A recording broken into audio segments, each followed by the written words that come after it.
All right, so I want to continue with the Lewis acids and bases.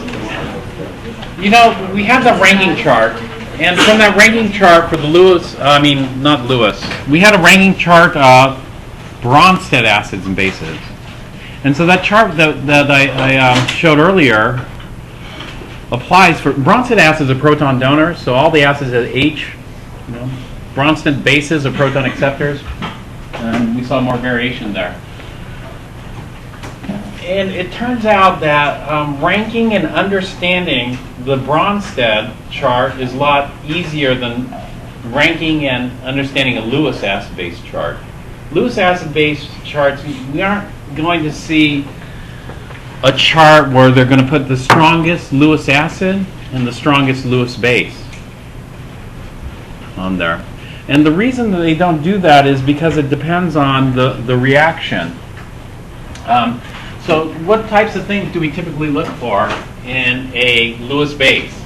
In a Lewis base, you're looking for electron-rich areas. Electron-rich areas that have a lone pair. That means there's a lot of negative charge density, and the lone pair can be donated. It doesn't mind donating some charge density to the acid. For acids, you're looking for electron-poor areas, high positive charge density, and this has to be capable of accepting a lone pair, like in boron. Boron had less than an octet. It had 6 electrons. It wanted 8. And so there, it's pretty obvious. But does everything have to have less than an octet? If everything had to have less than an octet, then we wouldn't have very many Lewis acids. And so what happens in a lot of these Lewis acid-base reactions is the base comes along and donates a lone pair of electrons, but maybe it already has an octet. If it already has an octet, what tends to happen is an electron pair gets pushed out to another atom. And so the base comes, attacks the acid, and kicks an electron pair out from the acid. But it doesn't kick it out into space, it kicks it onto another atom, which we'll see. A bonding pair being converted into a lone pair. And so those are the types of things. So you look at things like these species here, and you look for the red regions and the blue regions for regions of acidity and basicity.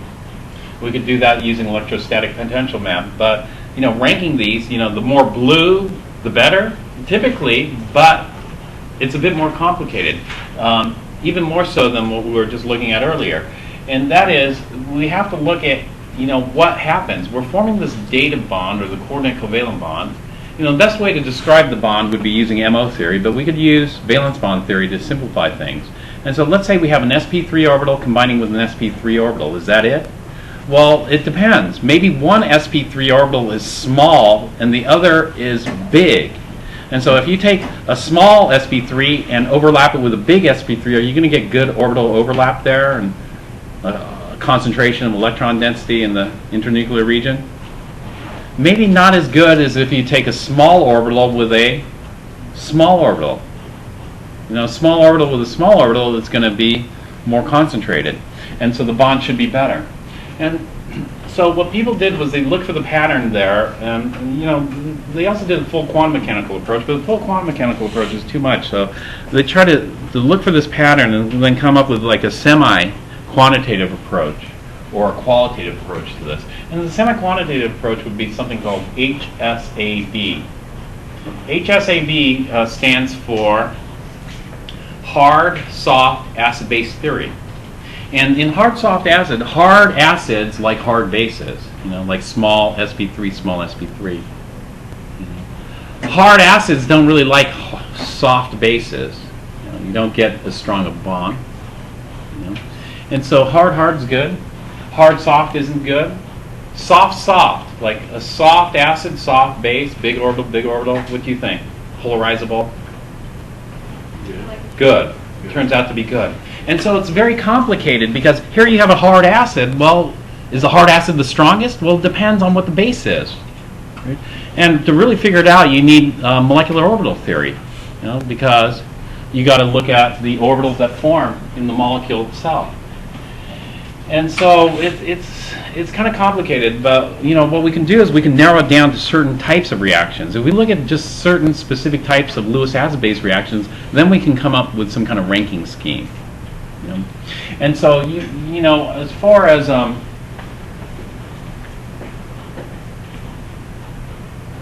that goes, we need to see more data.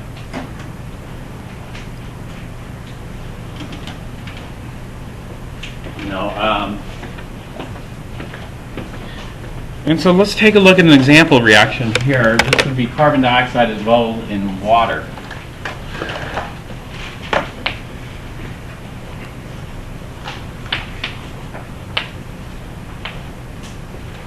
We're going to analyze this for a potential Lewis acid-base reaction. Actually, some of you might be familiar with this reaction already, or maybe all of you. What is the pH of our DI water? The pH of our DI water turns out not to be 7. I don't know if you did this experiment in Chem 1A, but we just did it last semester, and the pH was, do you remember, Jameson? Less than 7, approximately. Jasmine, you remember? Well, I remember because it came out very low. It came out 5.5. It was the average. So there's a pretty big spread, but around 5.5. 5.5 is not neutral. 5.5 is pretty acidic. So why is our DI water so acidic? Well, the reason our DI water is so acidic is because it's been contaminated with not chlorine. Fluorine, no. Carbon dioxide in there.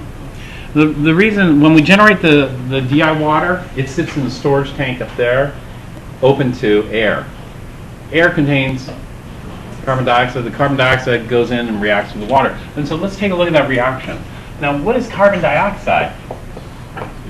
Is that an acid, a base, or both? And so when we think about carbon dioxide, if you think in terms of Bronsted, that's neither. It has no proton to donate, right? It's not an acid. But in terms of Lewis, we don't look at it in the same way.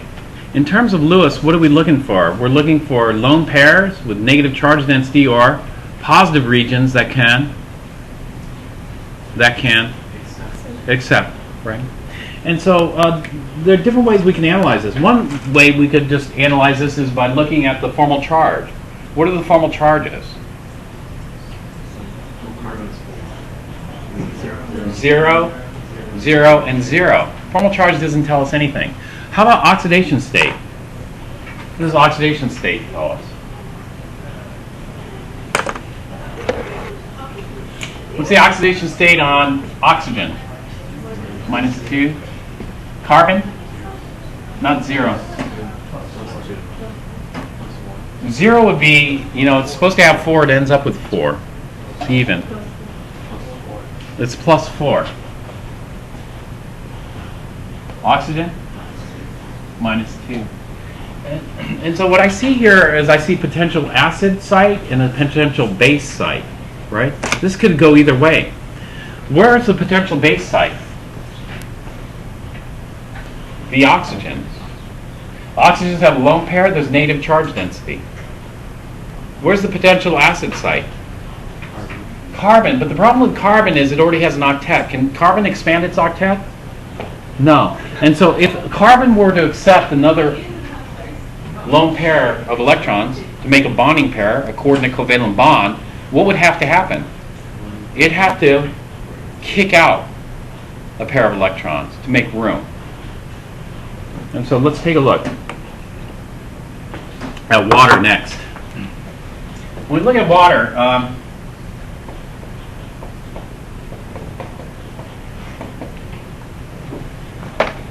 do formal charges tell us much of anything? No. What about oxidation state? The oxidation states.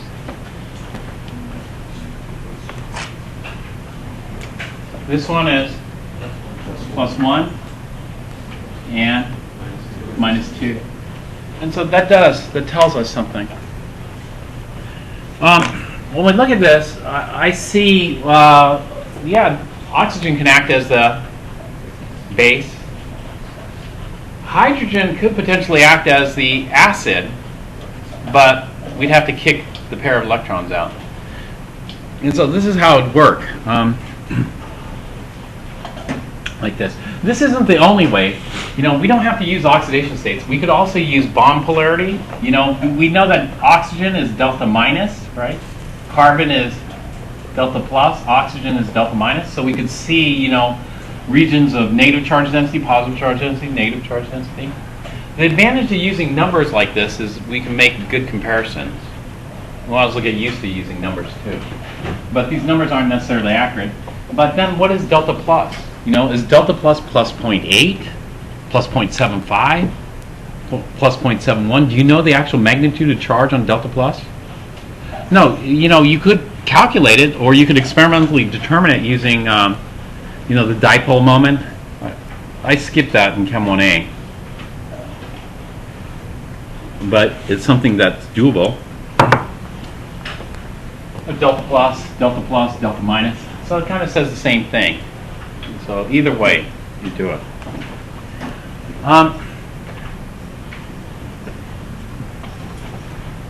So let me erase these for right now, just to get this. So we analyze this for sites of acidity and sites of basicity. And so we have two choices here. Two choices.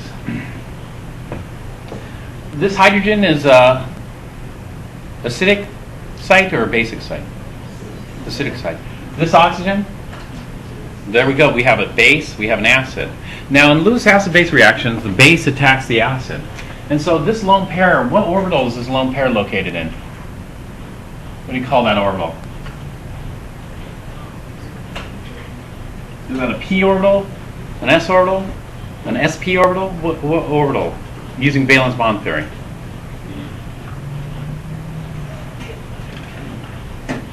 Well, it depends on your Chem 1A instructor. Me, I hybridize everything. So that oxygen, including the terminal atoms, that oxygen would be a sp2 oxygen. And so we have a lone pair in this sp2 orbital. And this lone pair in the sp2 orbital gets pushed into, what's hydrogens? What kind of bond is this? This would be an sp. This oxygen is an sp3. sp3 s sigma bond. So we have an sp3 s sigma bond. And so this sp2 lone pair gets pushed into the s orbital. As it gets pushed into the s orbital, there are too many electrons. So some electrons have to get kicked out. And so this gets kicked out of the s and is placed solely in the sp3 orbital on oxygen. Okay, this is one type of collision. Right. Boom. sp2 gets pushed in here, kicks these out. Another type of collision would be like this. You know, this would be the basic site here. And so maybe this oxygen slides with the acid here, the carbon, right? Well, the problem is if this sp3 lone pair gets pushed into here, what's it going to get pushed into? Well, a double bond is what? Well, a double bond, this would be a sigma and a pi bond. What's a sigma bond here? This would be an sp2 sigma bond and a pp pi bond or a pd pi bond. Do we need d orbitals for this? No. In fact, there are no d orbitals that are accessible here because in the second period there are no 2 d orbitals, right? And so what we have here is this. This sp3 gets pushed into the p's. It's going to break the pi bond and force the electrons out. So these pi bonding electrons get pushed out here. This oxygen gets rehybridized. It goes from an sp2 to an sp3 hybrid. And so this would be option 2.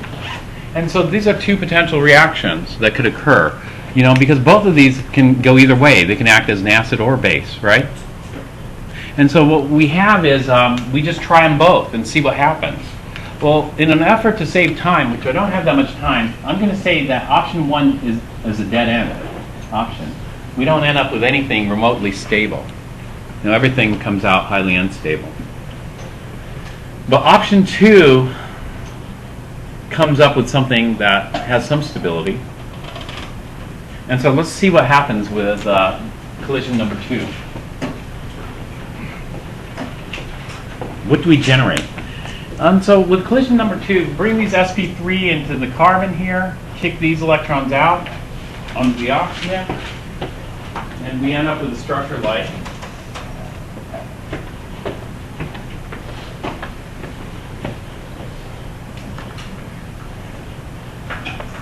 this.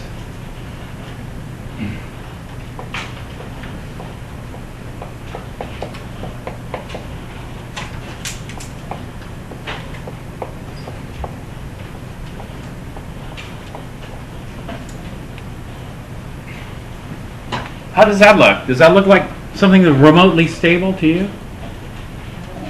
Everything has an octet, which is good, but does it look stable? Why not? Because of the formal charges. The formal charges are weird here. Can you look at it and see which two atoms have strange formal charges? The oxygen here with a +1 or plus formal charge, and the oxygen here with a minus. Now think, this means one oxygen lost an electron, the other one gained an electron. And so if there's a tug of war between two oxygens, which oxygen will win? Yeah, and so this is unstable. Do you see it's unstable? How can you separate the charge like this? It should be like a tie or close to a tie. And so this does not look good. And so what can happen is it could just revert. You know, a lot of reactions are reversible.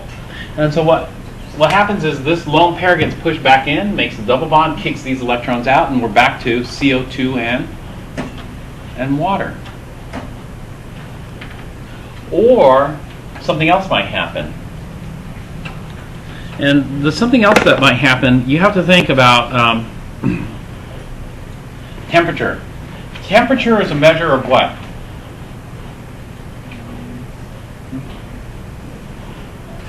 Temperature is a measure of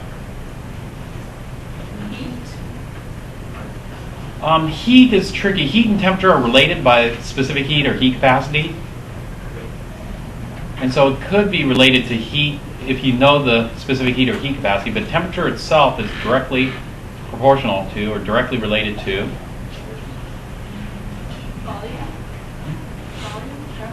for gases it is, but this is more general, not just for gases, it's for everything. It's directly related to temperature. Well, temperature is related to temperature, that's circular, right? But temperature is related to kinetic energy. Kinetic energy and temperature are kind of the same thing, right? If the temperature goes to 0, what's the kinetic energy? 0. And so let's say at room temperature, one, we have to have the collision, right? That sp3 has to collide with that carbon and kick the other electrons out. So we need that collision. So we need what we call translational kinetic energy, right? Translational kinetic energy is this energy of motion. Do you know what other types of kinetic energy? There are two more types of kinetic energy. What are they? Rotational, molecules rotating, and vibrational. Molecules can vibrate. Now, when we think about temperature and kinetic energy, if you have a cup of water, the cup of water is 25 degrees C. And so the water is 25 degrees C. Does that mean every single water molecule in that cup has the same kinetic energy? No. Why not? Because the water is at 25 degrees C. Well, temperature is a direct measure of what we call average kinetic energy, right? Average kinetic energy. Average kinetic energy of what? Well, we're going to see a distribution of energies, right? Do you guys remember what the distribution of energy is called, or what it looks like? Is it a normal bell-shaped curve?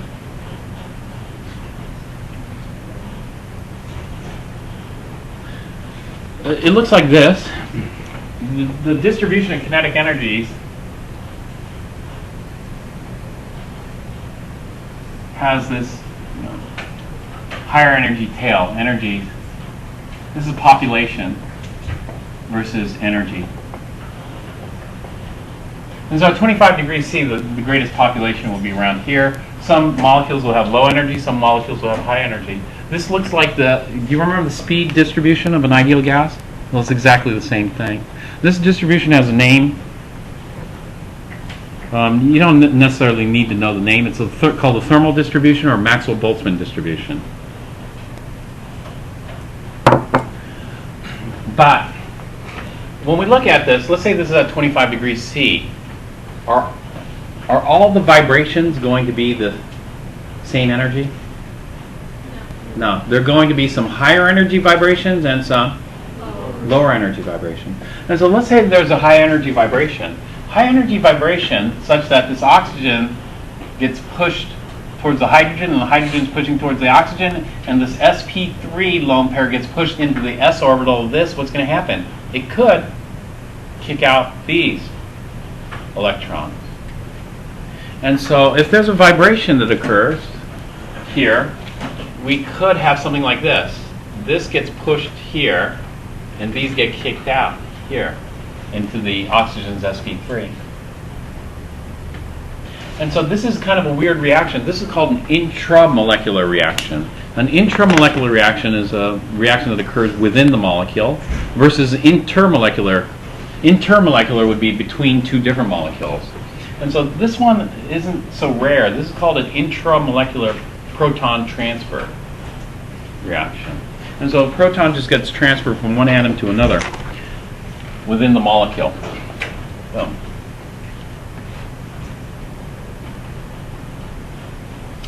So if this were to happen, instead of going back and reverting to the other, what we started with, what do we form here? We end up with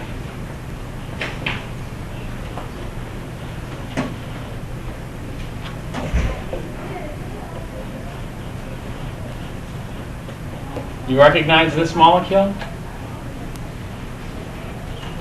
It's H2CO3. H2CO3, you should have that one memorized. It's called carbonic acid.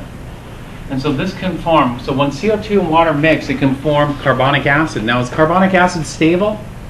No, it's highly unstable. And so really this is very unstable. It decomposes. But since collisions happen all the time, you know, high energy collisions, low energy collisions, these collisions are always happening. What happens is a little bit of this will form, even though it's not stable. If you form a lot of it, it's going to, for sure, decompose. But a little tiny bit of this can form, which causes the pH of our DI water to go down to acid.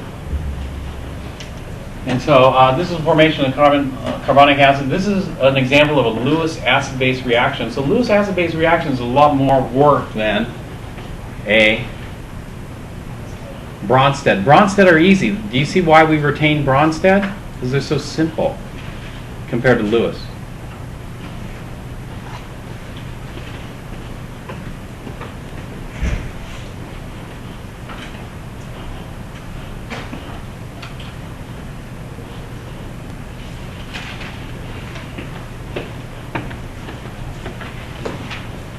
Here's another Lewis acid-base reaction you can analyze.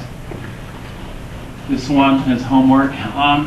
This particular one, the thing that messes people up is they don't know how to draw the Lewis structure for an ionic compound. Do you guys remember how to draw the Lewis structure of an ionic compound? Like, for example, calcium oxide. How would I draw the Lewis structure for calcium oxide? Calcium, how many valence electrons does calcium have? 2, but calcium 2+ has lost those, so no valence electrons. And then oxide?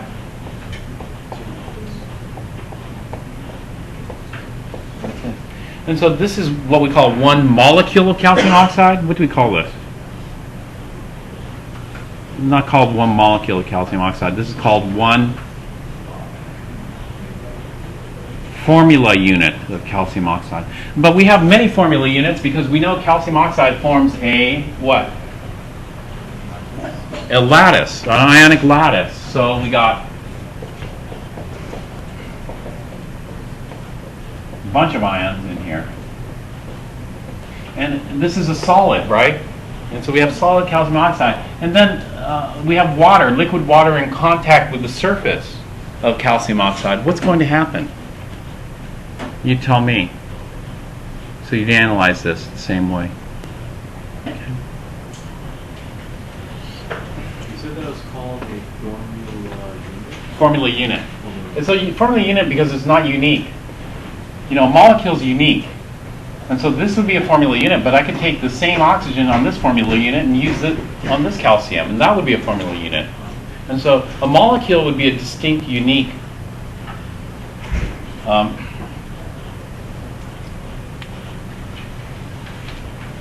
species. And so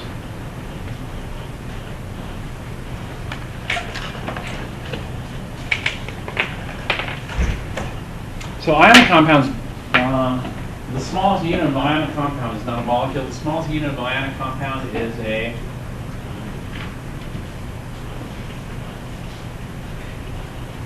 formula unit. All right.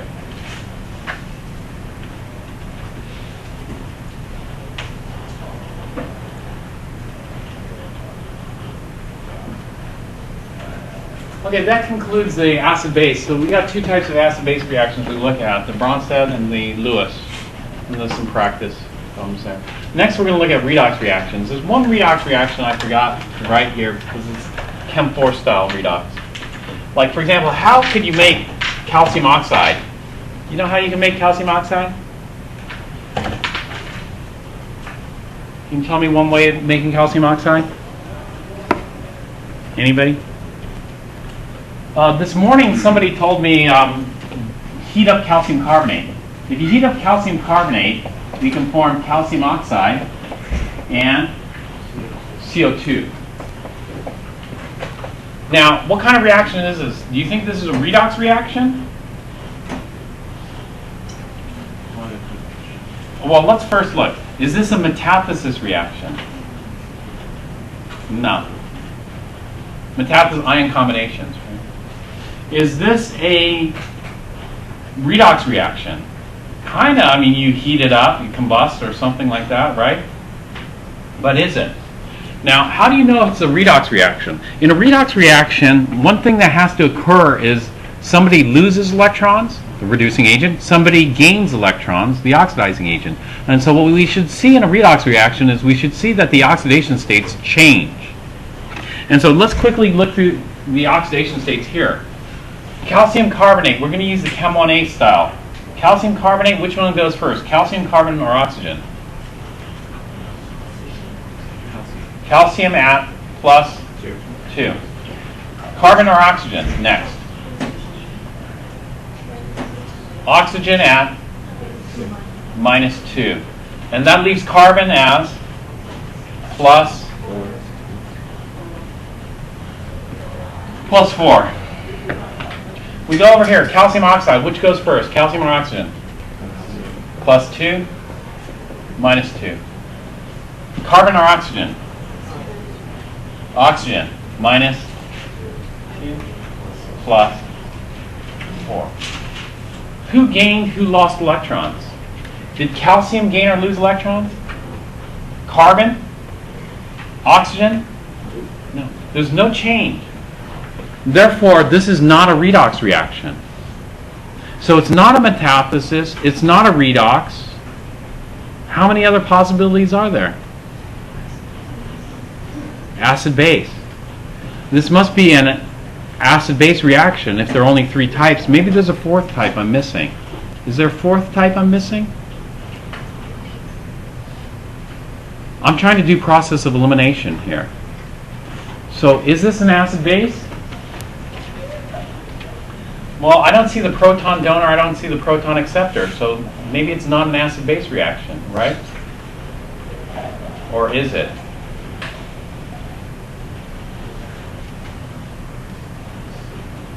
So it's not a Bronsted acid-base, it must be a Lewis acid-base because I've just eliminated all possibilities. And you know what it is? It's a Lewis acid base. CO2 is acid, like we saw earlier. Calcium oxide, what do you think that is? Base. and going in backwards direction. So calcium carbonate, you've got Lewis acid and base. Anyway, this is one way of making calcium oxide, but this is an acid-base reaction. Is there a way of making calcium oxide using a redox reaction?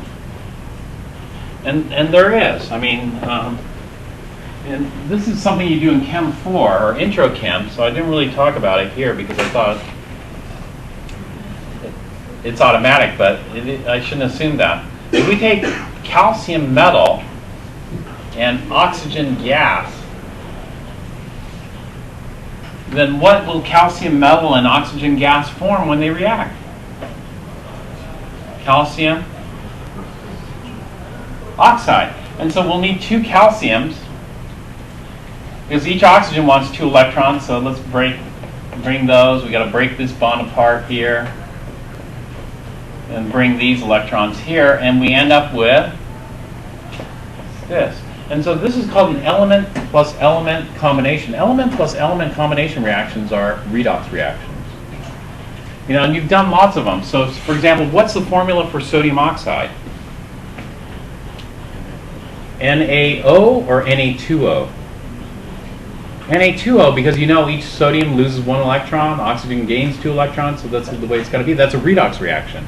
Gain and lose electrons, form ions. And so I didn't really, I didn't add this here. And so let's take a look at some redox reactions here. Single replacement, combustion, chart, potential diagram, skeleton, redox. Single replacement, I'm going to skip, basically. I'm not even really going to discuss because you know why I'm not going to talk much about single replacement? Because most people don't have it memorized. You know, well, everybody has a pattern memorized, right? Like A plus BX yields whatever. But do you have the exceptions to the patterns? Do you know when the pattern fails? If you don't know when the pattern fails, then might as well not learn it unless you know when it fails so that you don't get the wrong answer, right?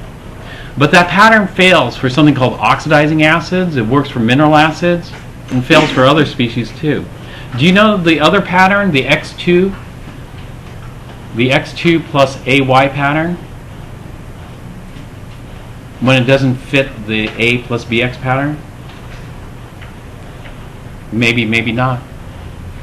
And so there are a couple of things. One is just make sure it never fails. We can make sure it never fails by always giving you things that work, you know? That's always nice. But if somebody throws in something that doesn't work, then that's not so nice. And so I'm just going to not even talk about it because I don't want to talk about the exceptions. Because there's a more powerful method. The more powerful method is method number 3. It's the chart method. For the chart method, we don't need to memorize the exceptions. It's not that everything's going to come out perfect because even in combustion reactions, sometimes it's difficult to predict because combustion reactions, you could have partial combustion or complete combustion, etc. But let's focus on the chart method for right now and some of the others here.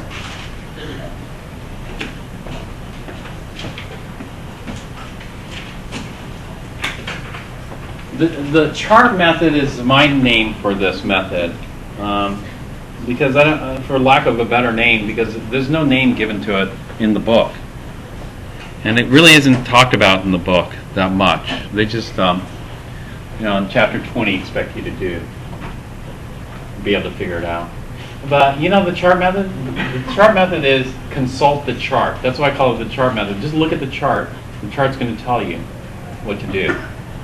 And so in the redox chart method, rather than using single replacement, the nice advantage of single replacement is it's quick, but this is longer, more work. If you know the exceptions of single replacement, you're welcome to use that rather than using this. But we got to inventory the species like in Bronsted. We got to find the strongest oxidizer present using the chart. Then we find the strongest reducer present using the chart.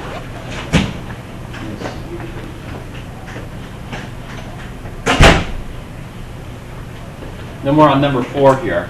We combine the strongest oxidizer, I call them OAs for oxidizing agent, with the strongest reducer, RA, reducing agent. We got to make sure when we combine the OA and the RA, we're just going to copy the half reactions. The half reactions are the reactions in the chart. We copy those half reactions, making sure that the number of electrons consumed is equal to the number of electrons produced. And so electrons need to cancel each other out. We aren't going to have free electrons. Free electrons, we don't have leftover electrons, and we don't have a deficit of electrons. You know, electrons have to break even. In other words, if somebody asks you, I need a 1 molar solution of electrons, can you do it? No, so we don't have a 1 molar solution of electrons is quite unstable. Although, you could make a solution of electrons, which I've done, but you don't use water. Do you know what you use to make a solution of electrons, free electrons? You use liquid ammonia. And so what you do is you just cool down the ammonia and it turns into a clear colorless liquid, and then you dissolve sodium metal in there. When you dissolve sodium metal, it turns a brilliant blue, very beautiful blue color.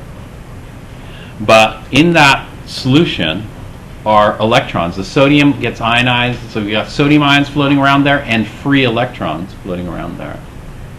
And that mixture is an extremely powerful reducer, much more powerful than lithium. Lithium is not the most powerful reducer in the universe, that's for sure.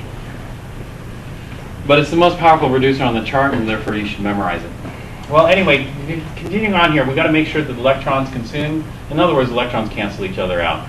And then we simplify, and this method yields an NIE. Oh, we also have to look for the driving force. The driving force for redox is stronger oxidizer, stronger reducer to weaker oxidizer, weaker reducer. Because of the conjugate relationship, if one holds true, the other must. And so let's take a look at an example here, copper and nitric acid. Copper and nitric acid is an exception to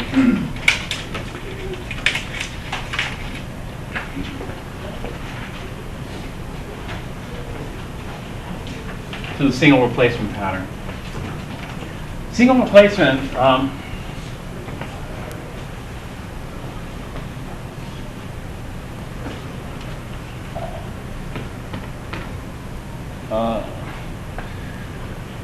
gives us the wrong answer for this. And it does look like single replacement because we got copper. What is copper? Is copper Cu2 plus or Cu? Is copper Cu2 plus or Cu? It's, in this context, it's Cu, solid, liquid, or gas? Or it's Cu, it's just copper metal. If it were copper chloride, I'd expect it to be charged, right? Copper 2 chloride. And so I got copper solid plus nitric acid. Nitric acid is HNO3.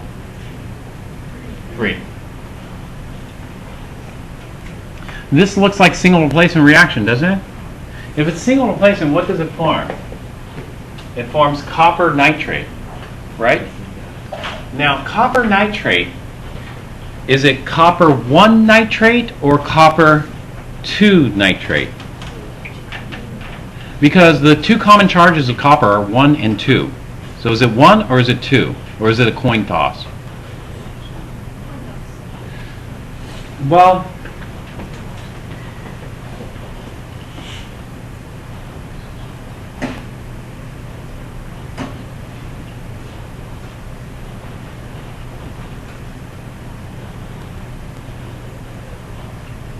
there's only one entry here.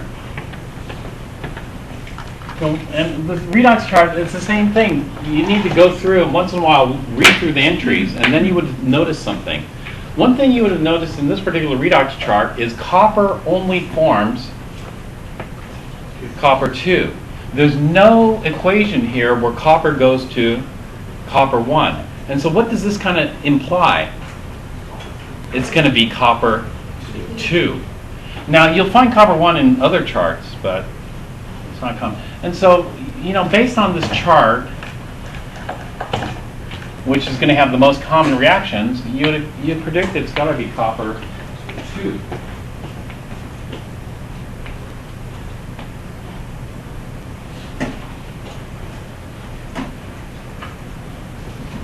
Oh, no wonder. Man.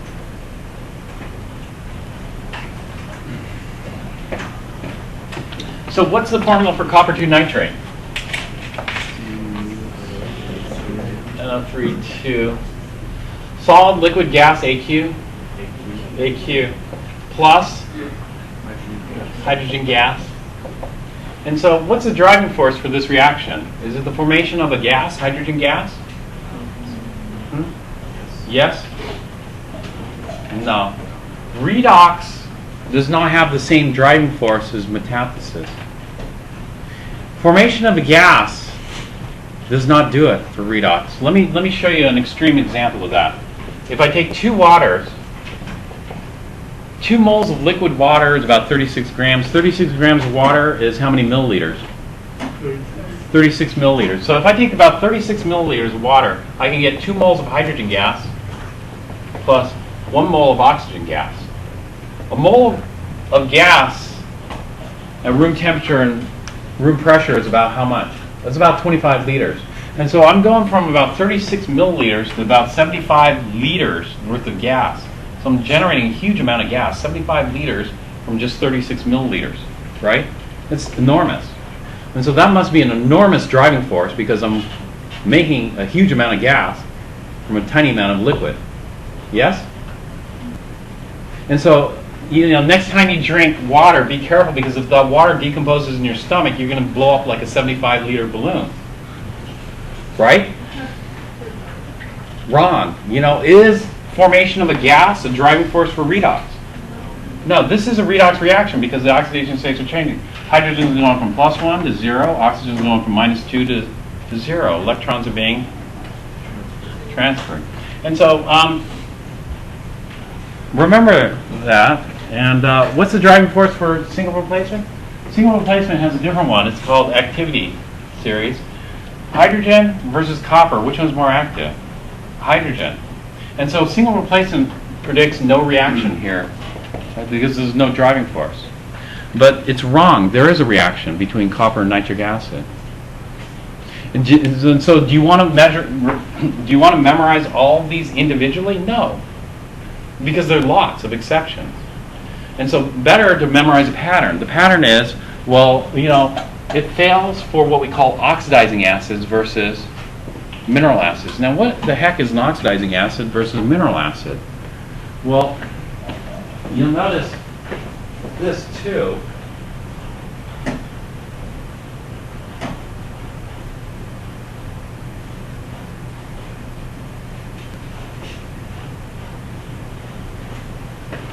When you look at this chart, you'll notice some things as well. For example, if I have a combination of nitrate and H+, do you know what nitrate and H+ make? Nitric acid. So essentially this is nitric acid. And so we see, oh, nitric acid's on this chart. What is this acid? This is called iodic acid. This is iodate, H+, this is HiO3. HiO3. Which one's a better oxidizer? Iodic acid or nitric acid? Iodic acid. And so these are unusual acids. And you'll see a pattern for this. Whereas where's my HCl? Where's my hydrochloric acid here? Do I see hydrochloric acid here? Where's the rank for hydrochloric acid? Hydrochloric acid is not a special acid in terms of redox properties.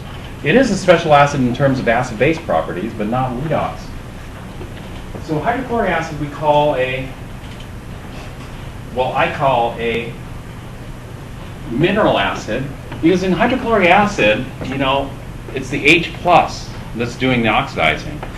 In typical mineral acids, the anion is just a spectator. It doesn't do anything. In an oxidizing acid, the anion's special. The anion turns out to be a more powerful oxidizer than H+. And so all acids are oxidizers. They're moderate oxidizers because of H+. But there are some special acids which are even better oxidizers because they have an anion that's quite reactive.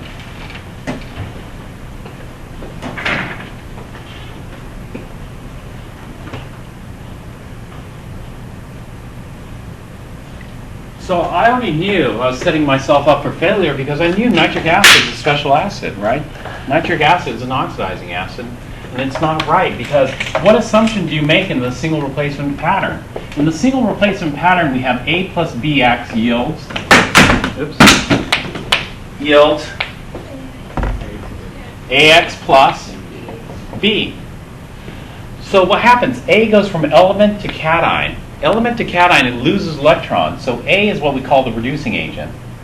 And B goes from cation to element. If we go from cation to element, it's gaining electrons. We call that the oxidizing agent. And X we call the... What does X do? X doesn't do anything. X is what we call a spectator. It does not participate in the reaction, right? It does not participate. And so the base assumption in single replacement is that B is the oxidizer.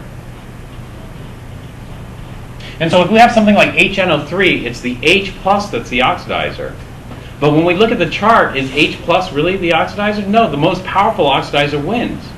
And the most powerful oxidizer is X. And so that's the wrong assumption. We cannot force nitric acid to obey this pattern because this pattern makes the wrong assumption here to begin with.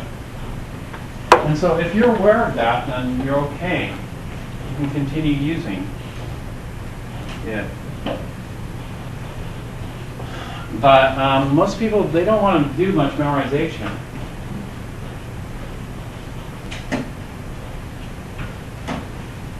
So I'm going to avoid that by just using the chart method.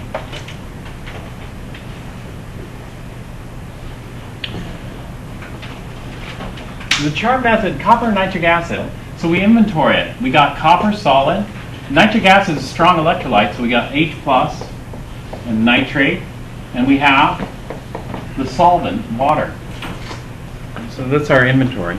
Then we just go to the chart. Copper occurs just on the reducing agent side. It cannot be both. And so it's on the same side as lithium.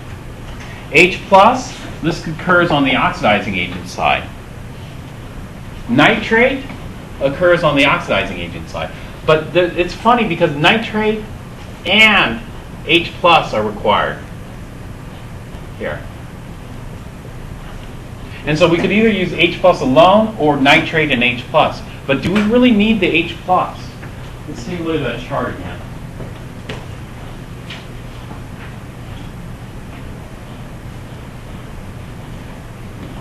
One of the things you'll notice when you look at this chart is H plus occurs a lot.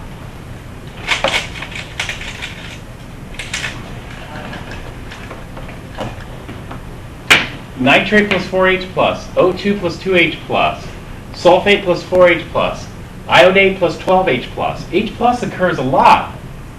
Is there a common pattern with H plus? Do you see a pattern? All the H plus reactions have something in common. Can you tell what they have in common?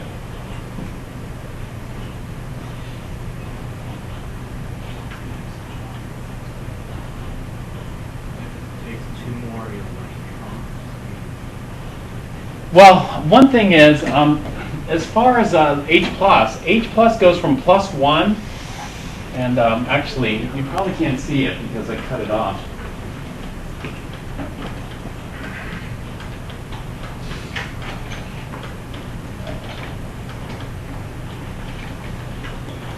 If we look at nitrate with H plus, is it the H plus that's doing the oxidizing or the nitrate? Which one's gaining the electrons?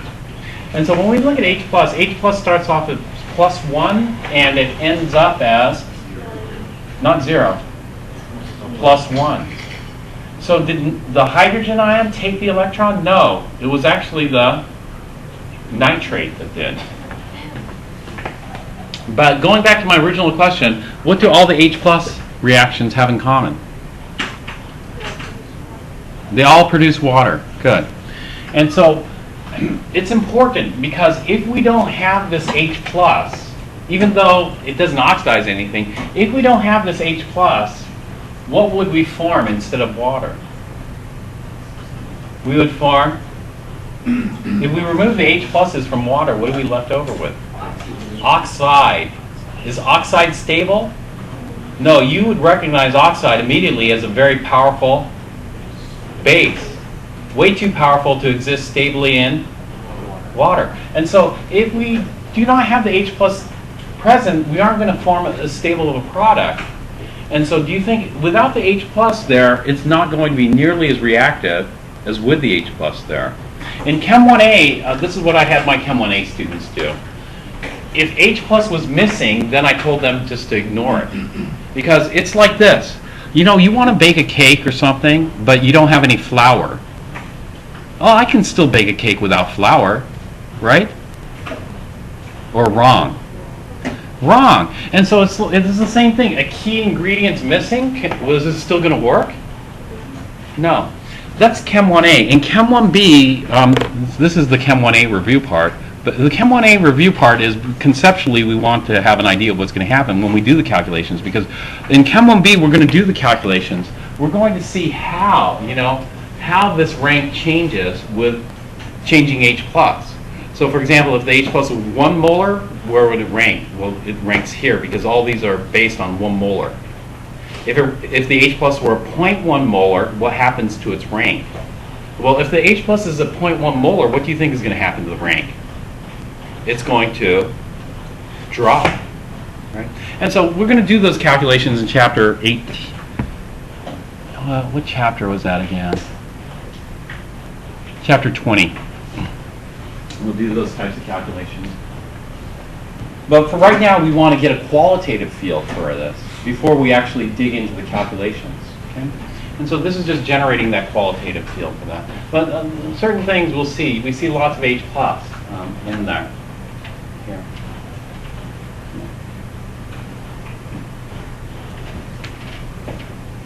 Okay.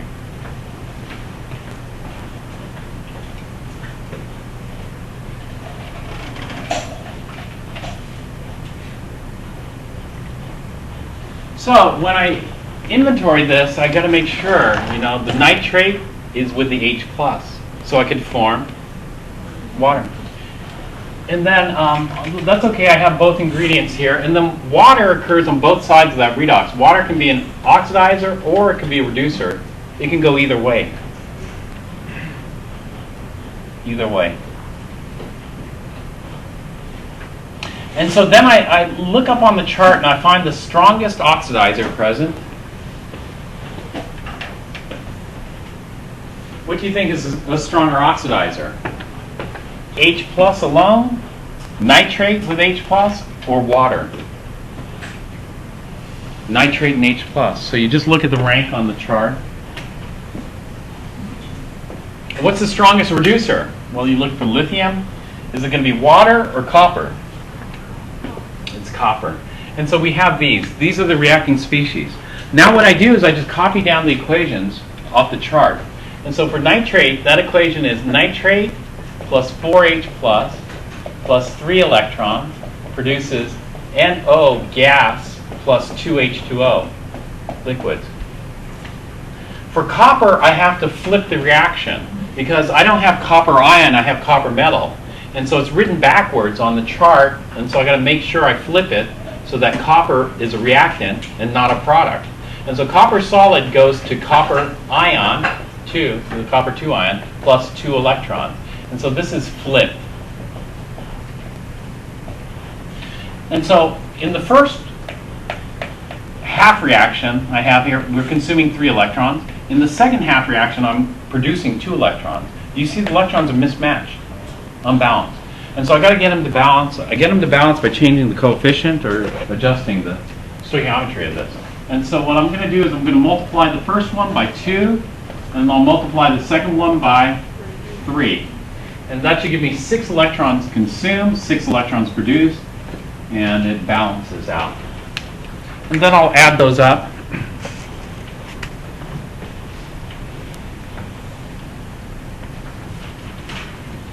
So I'll end up with 2 nitrates plus 8H plus.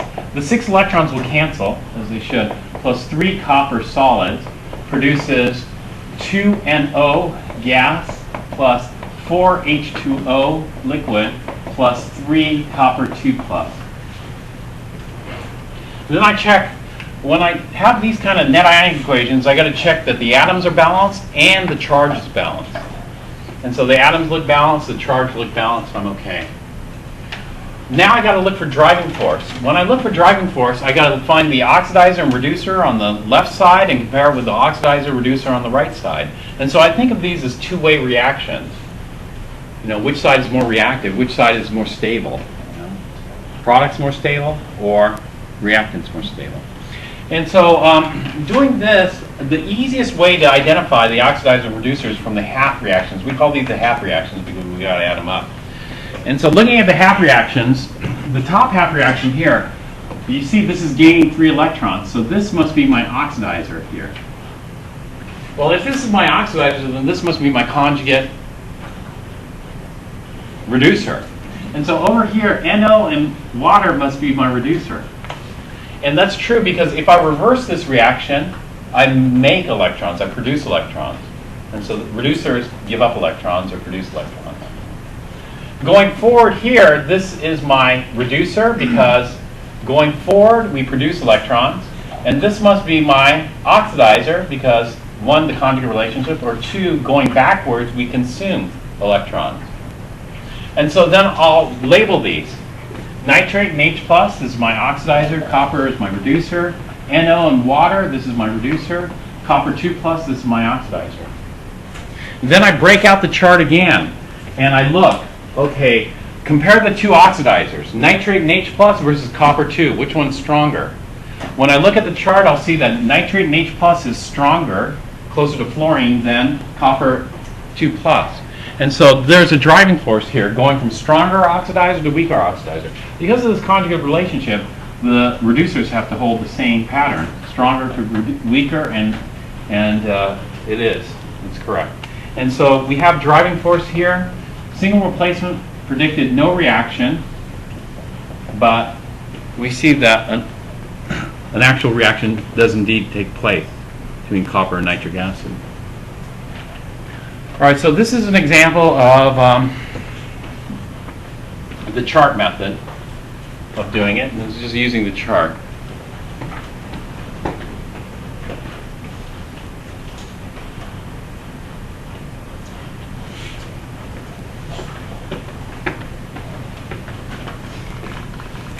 Here's another chart method problem. You can try. Potassium is carefully added to sodium chloride solution.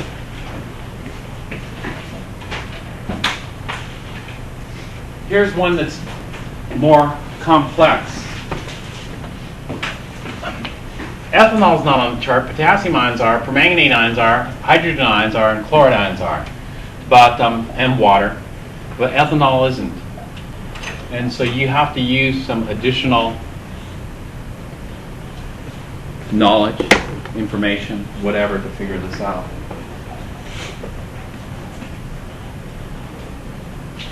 So that's a challenge problem.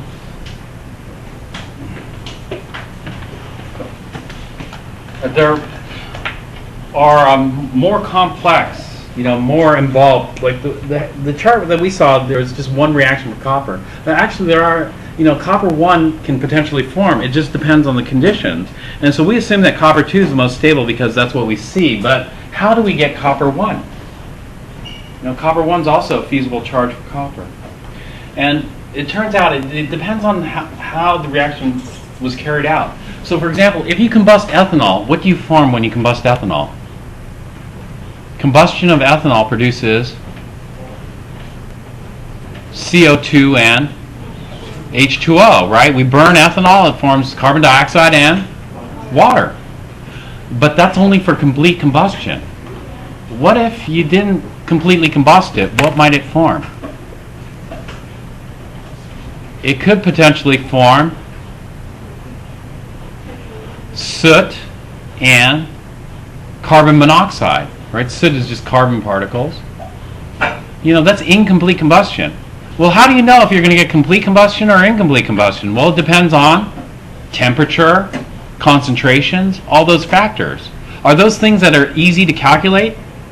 If I asked you, I want to burn this ethanol and I want to produce a 50-50 mix, carbon dioxide and carbon monoxide, are you going to tell me, oh, you just need to do this? You need this temperature or that temperature? Is that something easy for you to do? No, it's not easy for you to do, nor is it easy for me to do, right? Because, changing these conditions means that reactions can produce different things. And so this is a more in-depth analysis at this. So for example, permanganate we call a, do you recall seeing permanganate on that chart? Permanganate's a powerful oxidizer. One of the reasons it's a powerful oxidizer is look at the oxidation state of manganese and permanganate. Do you know what it is? The oxidation state of manganese in permanganate is plus 7. Could permanganate be a reducer?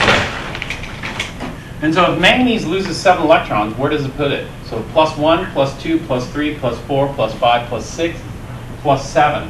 When manganese loses 7 electrons, it's lost all this shell, and we're left with the argon core. Do you think it could go plus 8? No, because that would require ionizing a core electron. And so this is about the limit. This has been completely oxidized. We aren't going to get MnO5, for example, because we aren't going to lose that core electron. It's going to cost way too much energy. And so here, this can only be an oxidizer. But when this takes electrons, it doesn't have to gain 7 electrons and go all the way to manganese. It could partially oxidize something, or it can completely oxidize it but not be completely reduced. And so in other words, there could be steps. For example, we could go to plus 6, or plus 4, plus 3, plus 2. And so these are potential diagrams to show you what happens with partial oxidation or partial reduction, depending on the conditions that you do this under. And so you can see lots of different species here. Well, that is very complicated to predict. We can predict some of these with potential diagrams like that, but you know what a lot of people do? A lot of people just mix it and see what happens. Just mix it, see what happens, see what you form. Just burn it and see. Do you produce much carbon monoxide, right? Need just the condition. Well, that is a purely experimental approach, and the purely experimental approach continues because you know what this is called? This is called a spot plate. The spot plate has 12 wells in here. And what you can do is you can do 12 simultaneous reactions just by adjusting one thing, maybe the concentration of this, from low concentration to high concentration, and see what impact that makes. Well, nowadays they have these plates that are so tiny, that is, these reaction vessels that are so tiny they can fit thousands of them on a tiny thing, and then fill these using a robot, and then do 1,000 reactions at the same time, just adjusting one variable or multiple variables to see how that impacts the product form. Well, this is the basis of skeleton redox. Skeleton redox is chapter 5, so I'm not going to spend much time talking about that. In skeleton redox, we have this type of setup. Anyway, these are the rules that you can find in chapter 5, but the setup is like this. The setup is you just mix it together and see what happens. So if I take some ethanol, mix it with permanganate, let's see what happens. I'm going to do this under basic conditions, so there's no H plus around. And so maybe I'm going to form, different products.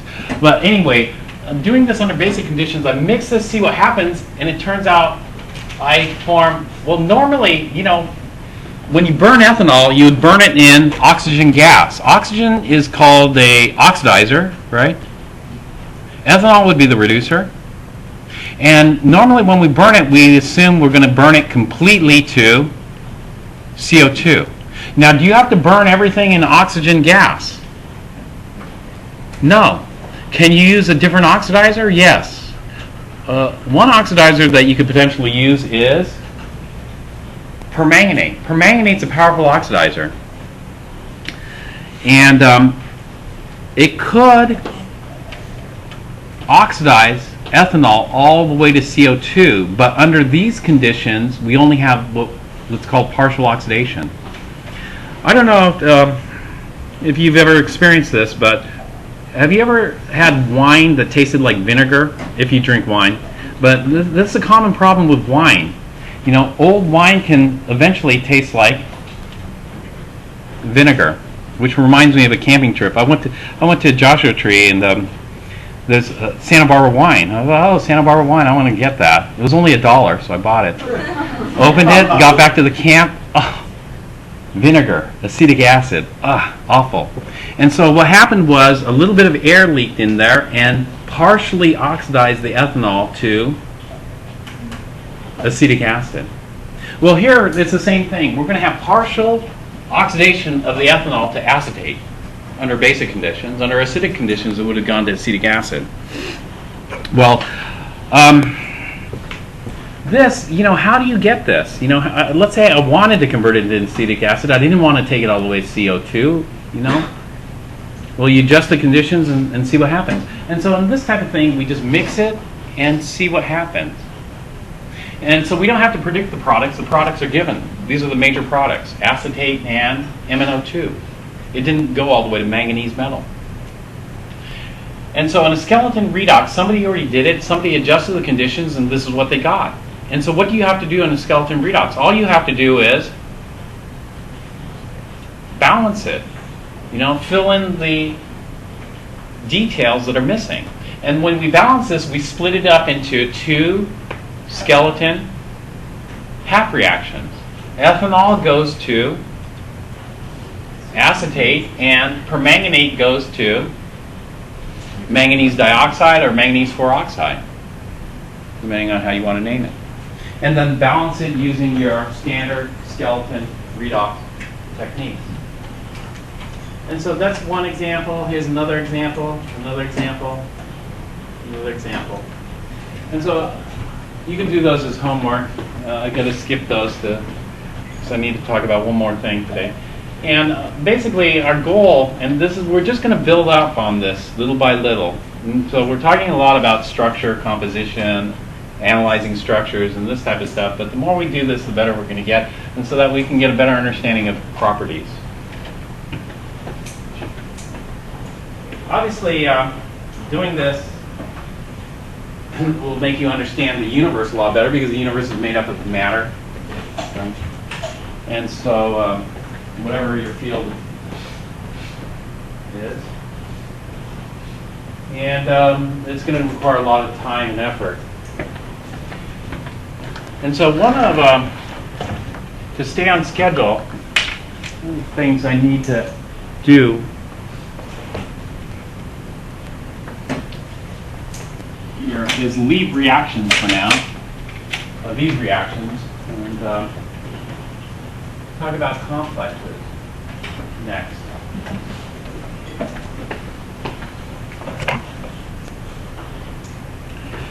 And so, have you ever looked at the acid-base chart in class and saw something that looked weird on the acid-base chart in the class? Have you ever read through it and said, that looks awfully weird, unusual? Maybe, maybe not. You know an acid that's stronger than acetic acid, vinegar, that occurs on the acid chart in our classroom? Is this acid.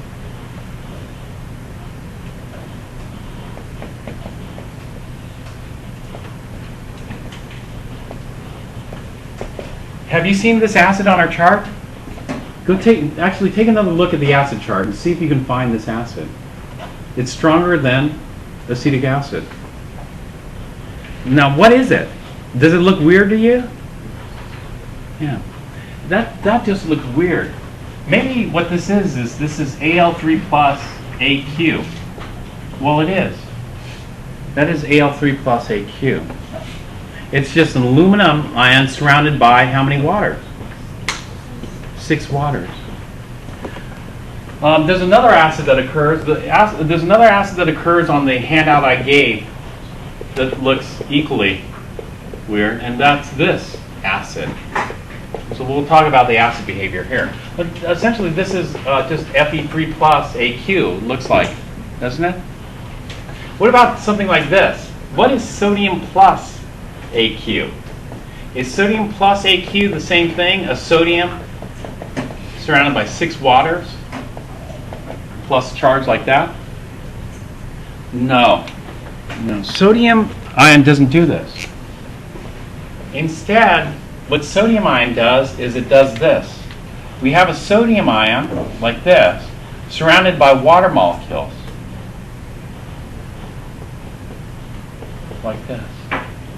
And what type of intermolecular IMF, intermolecular force is experienced between the sodium ion and the water? What do we call this attraction? Electrical attraction. This electrical attraction is called an ion dipole attraction. But it's just an electrical attraction. It's just an IMF. And so it turns out that we can fit 6 waters around this sodium. And these waters aren't bonded, they're just attracted to it. So another water can come in and bump this one out and replace it. It's called chemical exchange. Whereas this looks a lot different. This one, we have an aluminum here, 3+, but the water is not an ion dipole attraction. The water is actually a covalently bound species. And so in aluminum 3+, we're going to have 6 water molecules covalently bonded to the aluminum.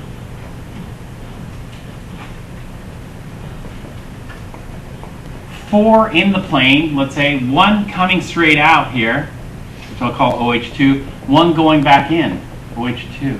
This has a very interesting geometry. When we look around the geometry around aluminum, we see 1 atom here, 1 atom bonded here, 1 atom bonded here. There's 6. We call this the coordination number 6.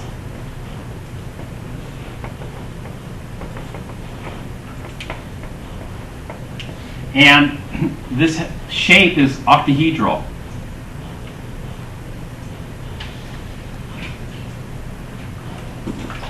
And so why the difference? Well, why the difference here is this. If we got aluminum 3+, which do you think is more reactive, aluminum 3+ or sodium plus? Which one do you think is more reactive? Sodium plus, because it's smaller. Is sodium plus smaller than aluminum 3+? No. Aluminum 3+ is smaller than sodium plus. And so aluminum 3+, what happens here is this. This forms from a Lewis acid-base reaction. Aluminum 3+ is our Lewis acid, and water is our Lewis base.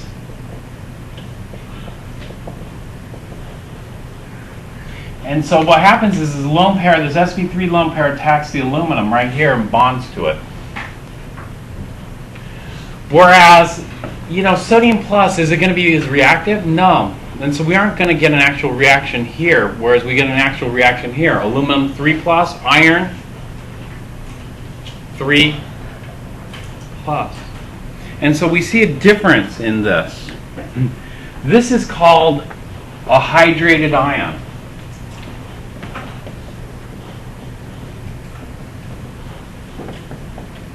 Or solvated ion. A hydrated or solvated ion.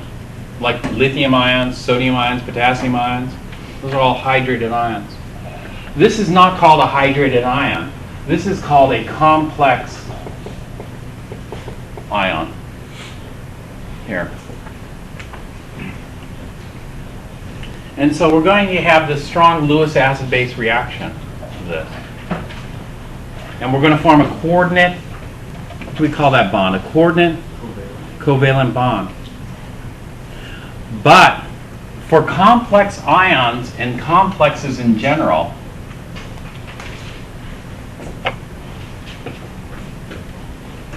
two things that are important to remember about complexes. One, valence bond theory fails. don't use valence bond theory to describe the bonding in complexes. We don't call this sp3d2 sp3 overlap. It doesn't work for complexes. And so valence bond theory, two major failures. One, O2. Number two, complexes. Two, electron counting rules.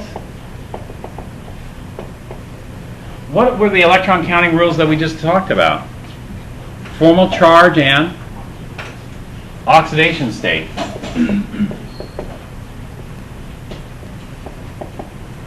Ignore. When we look at the electrons in complexes, we completely ignore that. And so, for example, here, what would you expect the formal charge on oxygen here to be? +1. But we don't call water +1, we call water neutral. And if you give this many electrons aluminum, it was +3, but now it should be -3 because we're giving a whole bunch of extra electrons to aluminum. But we don't do that. The way we do it is very simple. For complexes, we leave water as neutral, even though its formal charge just jumped up because it's donating a pair of electrons, right? It should be +1.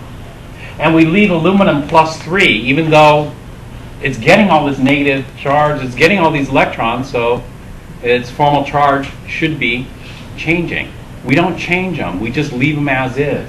And so for formal charge and oxidation state, completely ignore those for complexes. When people talk about charges, let's say the water is neutral, the aluminum is 3+.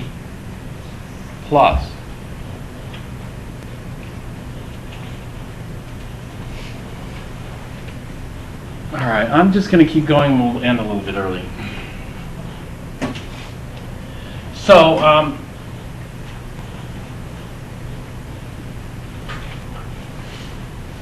oops, I didn't want to erase that. But there are all kinds of complexes. Let me show you some more examples of complexes. So, for example,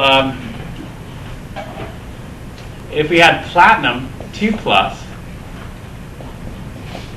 how many valence electrons does platinum 2+ have?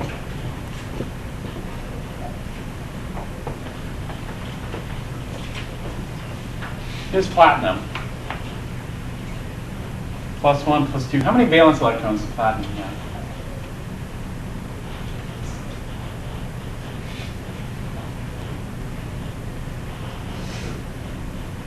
Has 2 valence electrons? Or how many valence electrons does platinum 2+ have? 6 valence electrons, platinum 2+? Okay, for this chapter, you need to review this. I think this is what, chapter 10? Platinum 2+ has 0 valence electrons. Platinum metal has how many valence electrons? 2. 2 valence electrons. So platinum 2+ has no electrons. What else could act as a Lewis base? Water can. Ammonia can. Ammonia turns out to be a pretty decent Lewis base. And so ammonia comes along here, negative charge density. It's going to donate electron density to here and react. It reacts, it will form a coordinate covalent bond. And we just do this and try to react the platinum 2. Notice we just keep it platinum 2 even though the ammonia just donated some electron density to that. And we keep ammonia as neutral even though it should be positive now. And so we try to attack it, and so we just, well, how many ammonias do you think we can attach to a platinum 2? We should be able to attach 6, right? It looks like there should be room for 6, but it turns out we can only attach 4. And so this one has a coordination number that's not 6. This one has a coordination number 4. Why is that? Why can't we just bump it up to 6? Like, you know, if we have something like this, another ammonia can come from the top, and one can come from the bottom, and we can surround the platinum 2 with ammonia. Why is that? Well, that's one of the tricky things about Lewis acid-base. You know, Bronsted acid-base reactions are so easy, right? Lewis acid-base reactions are quite a bit more complex because we can't even use valence bond. We have to use what theory? MO theory. If we knew the MO theory, then we could figure it out, right? And we're going to talk about the theory later in the semester, but for right now, this is what's observed here. It's 4. Now, if we have 4 bonds and no lone pairs, what geometry should it adopt?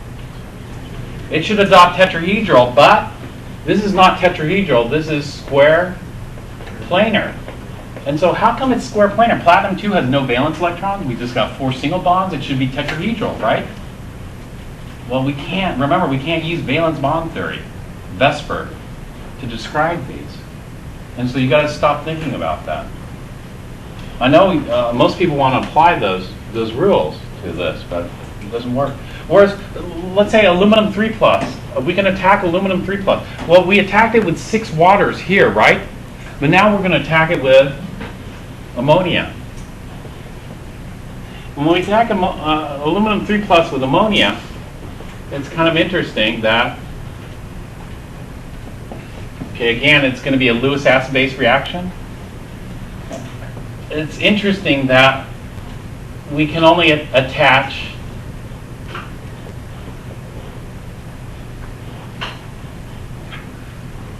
four ammonias on here. Is that right? Is it 4 ammonias or 6? Actually, I just did the wrong one. But I wanted to do hydroxide. But that's okay. Actually, let me do hydroxide.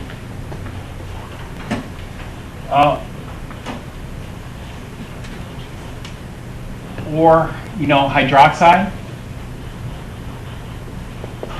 We use hydroxide and aluminum 3+ and react this to its max. It forms this.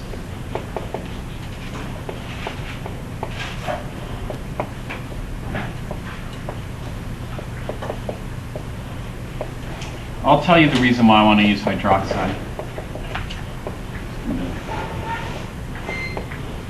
Forms this. And so what are the charges? When you look at the formal charge on this oxygen, you'd say the formal charge is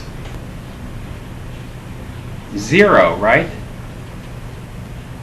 But we don't count electrons in the same way anymore. We just say aluminum stays as 3+ and hydroxide stays as negative. Is that right? No, not really, but that's how we count them. Now, aluminum 3+ has no valence electrons. Eliminate that. I'll just put it in here. Actually, let me eliminate that. Each hydroxide is -1. So this gives out negative. Aluminum 3 has no valence electrons, but we have 4 bases that attach to it. We can't attach 6. What's the geometry supposed to be? Tetrahedral. So in this case, we have a coordination number of 4, and it's tetrahedral. In this case, we have a coordination of 4, and it's square planar. Let's go to silver. One more. If I have silver ions, and I attack this with ammonia, the same way, the max number I can attach of ammonia is 2. I can't even get 4 around this. And so this only has a coordination number of 2, and it's linear. And so how do I predict that? Well, we need what? We need theory. Well, how well do you know quantum mechanics? Probably not very well, right? And so right now it's just, the observation phase of things. We're just trying to observe and see, these are the facts of nature. A little bit of familiarization of ourselves. And so one of the things we're going to do is we're going to learn how to name these. And so let me tell you the names of this. This is called tetraamine platinum 2 ion. would be tetraamine aluminum 3. This would be tetrahydroxo aluminate 3. This one is called hexa aqua aluminum 3. And so we have to learn some names. Like instead of calling water, we call it aqua. Instead of calling ammonia, we call it amine. And so we have to learn some of these names. And let me just finish off with this. And so what we're going to do is we're going to first look at some Lewis bases. The Lewis bases in these particular reactions are called ligands. And so we're going to learn the names of ligands like aqua, amine, and those types of things. And so we have two basic categories of ligands. We have the monodentate ligand. Monodentate ligands would be like an amine, a proper amine. For example, we could have this one. This is called trimethylamine because we have 3 methyl groups, but it's still going to be a base because we got this negative charge density on nitrogen and a lone pair. And so trimethylamine is monodentate because we have one base site here. But we could have other amines. This is a common amine here, which is NH2, CH2, CH2, NH2. This amine is called ethylene diamine. And amine has 2 spellings. There's one spelling is with 1 M, another spelling is with 2 M's. This is a single M spelling. But this is an unusual amine because it has 2 base atoms here. And the 2 base atoms can do something like this. It can attach in more than one place. If it can attach in more than one place, we call it polydentate versus a monodentate base or ligand. And so a polydentate ligand, let's say we have a cobalt-2 ion here, and then the ammonia attaches here. So a lone pair bonds here, and then what can happen is the other end of the molecule can flip around and attack here. And so this particular ligand, this particular base attacks in 2 spots here. And so we call this a bidentate ligand because it bites into the metal in 2 spots. Bidentate ligand. So bidentate because there's a subcategory of polydentate? Yes, Okay. because we have bidentate, tridentate, tetradentate, hexadentate ligands. How about this one? This is, do you know what this is called? Let me tell you. Amine is this nitrogen type group that looks like ammonia. Ethylene is like this, CH2, CH2. Do you know what this one's called? It's not ethylene, it's methylene. And so this is called methylene for 1 carbon. Methylene diamine with 1 M. This looks like a bidentate ligand, doesn't it?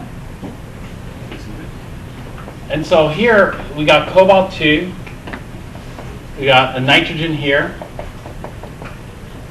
and then we got 1 carbon, and then we got another nitrogen which can wrap around and bond to it.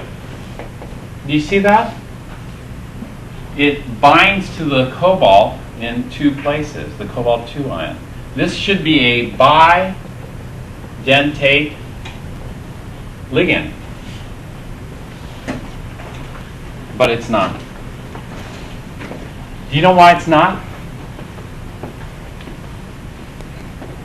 Why it's not is, yeah, even though valence bond fails here, we can use valence bond here. And so what's the hybridization on nitrogen here that you would expect? sp3, this carbon should be sp3, this nitrogen should be. And what is the sp3 bond angle?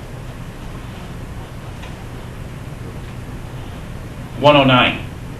What do you expect the bond angle to be here in this square? 90. And so when we're thinking about the orbital overlap here, this is sp3 sigma bond. The orbital should be at 109. Are we going to get good orbital overlap by overlapping them at 90? No, that's going to be a highly strained bond, so these bonds are extremely weak. And so this doesn't go bidentate, this goes monodentate. The reason is because a 4-membered ring is highly strained.